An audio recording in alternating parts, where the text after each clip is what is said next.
We're sitting here at the side of Marco Island and the southern tip of Florida out in the Gulf of Mexico.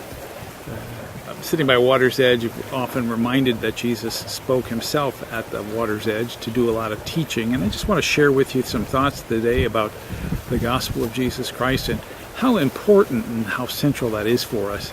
One of the things we need to realize that that gospel, the Word of God, comes to us and comes to us new each and every day as we read it, as we study it, as we share it, and as we hear those words in a way in which perhaps only we can.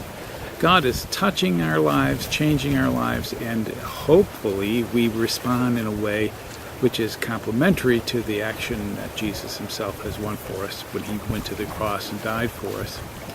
One of the things that we often forget is what we might be able to do back for God, not in a way to earn our keep or earn our salvation, but to respond to the gracious gift that he gives to us. One of the ways in which we respond is through obedience. Now that's a harsh word in our days. Maybe you had to be obedient in a situation you didn't like, and as a result, obedience makes you want to rebel. Well, let me soften that word a little bit by talking about discipleship as following Jesus. And at the same time, if he goes to the right, we go to the right. If he goes to the left, we go to the left. In other words, we follow the steps he takes. And in so doing, we are following his methodology, and ultimately we're obeying the directions and directives that he gives to us. I know it may be a reach for us all, but in that whole process, he's telling us or reaching out to us and saying, come, follow me. It's when we bury the need to be the ones in charge, when we bury that inner self-guiding principle that I'm the one who's responsible for my life and no one else. When we give that up, then we begin to realize that we could start to follow what Jesus offers us. And in so doing, we get a little closer to that obedient moment. Not because we have to, not because we're fearful or some way, shape, or form feel like we're being coerced into it, not at all.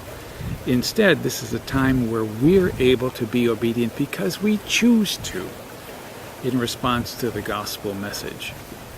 It's to that message, then, that as we study it, as we appreciate it, as we live that life together in community here at Waterside, we begin to realize that there's lots of opportunities to sit in judgment of other people.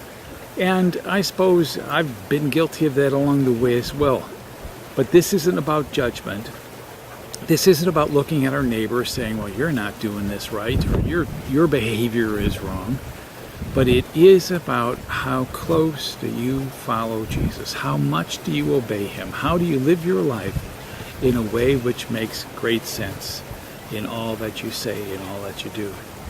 I'm hopeful that as we journey together, as we walk together, we discover some brand new ways, not the similar ways or the old ways in which we used to do things, but to find new ways to live with Jesus, to walk with him, and to be obedient in this time and place.